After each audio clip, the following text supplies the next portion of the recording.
Здравейте, страхотни и добре дошли на Направете го сами идеи. Днес ще ви покажа как да си направите кутийка за очилата. Много е удобно. Може да си го сложите в чантата, ако пътувате някъде. И понеже е толкова дебело, няма как да ви се счупят очилата.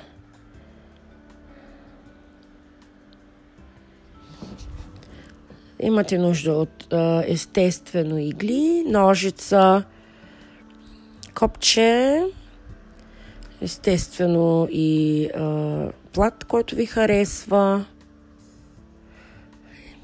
и очилата естествено, за да може да примерите.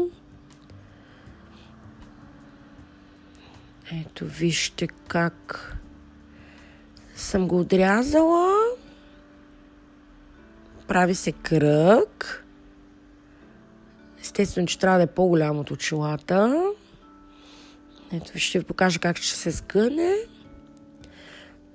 Гледате да е по средата и ще бъде така зашито след малко.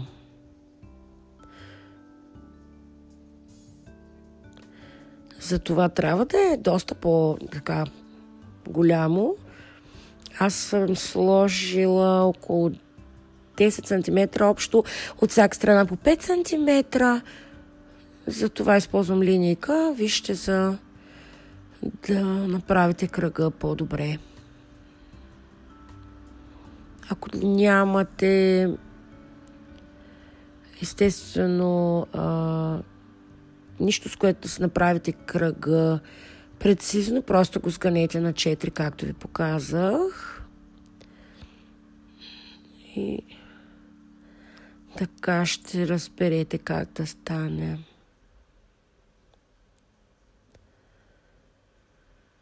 Ето виждате, и така съм си го примерила. Значи половината на радиуса. И така се получава накрая. Естествено, най-добре вариант, ако имате пергел, да се го използвате.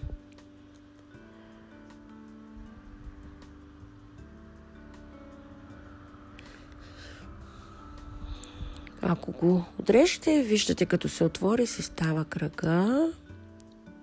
И нека да започваме. Ето за пълнежа, вижте какво използвам. Естествено, хубавата страна на плата остава от външната страна, слагате горната част. Естествено, може да използвате какъвто искате плат, не е нужно да е същия. И зашиваме външната страна, за да станат едно.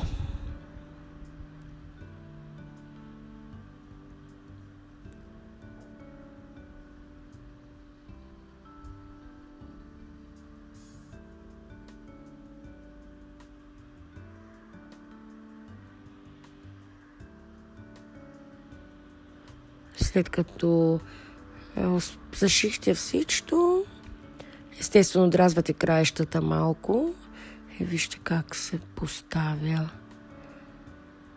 външната част. Зашивате цялото.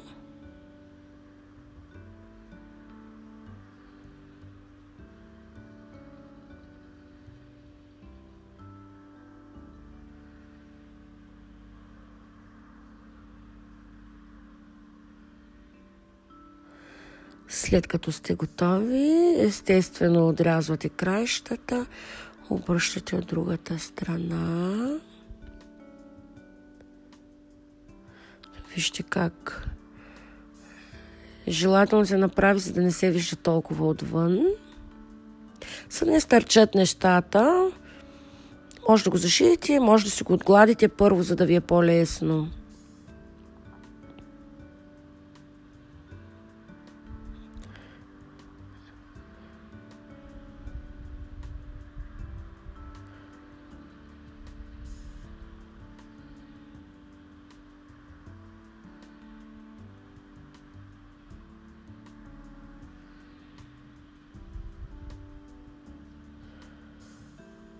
След като сме готови, вече може да го обърнем.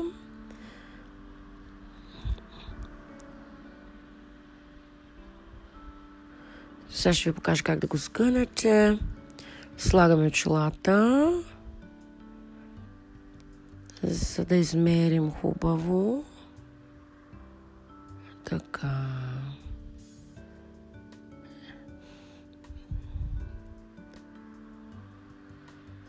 Ето така при мен.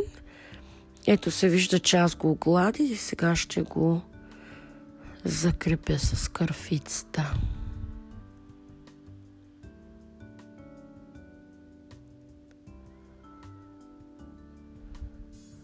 След това гледате дали пасва и долната част къде да я скънем точно нагоре. Аз съм си го маркирала и ще зашиеме тази страна. Ще видите как става.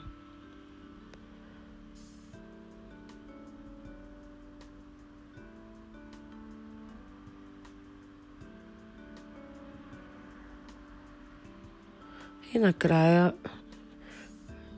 горната част просто като капаче.